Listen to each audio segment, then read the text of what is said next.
می آمدن ملاقات خامنه ای با رفسنجانی روبوسی میکردن، 10 میلیون 20 میلیون دلار پول میگرفتن. این که سابق بود، گلبدین حکمتیار امثال اونها و طالبان و برهان الدین ربانی غیر اونها، این قضیه معروف و مشهوره.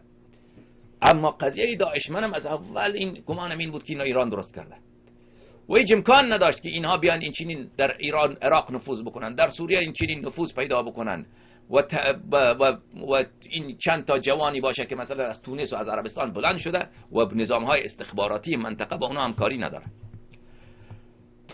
همکاری نداره. لذا بینندگان عزیز من،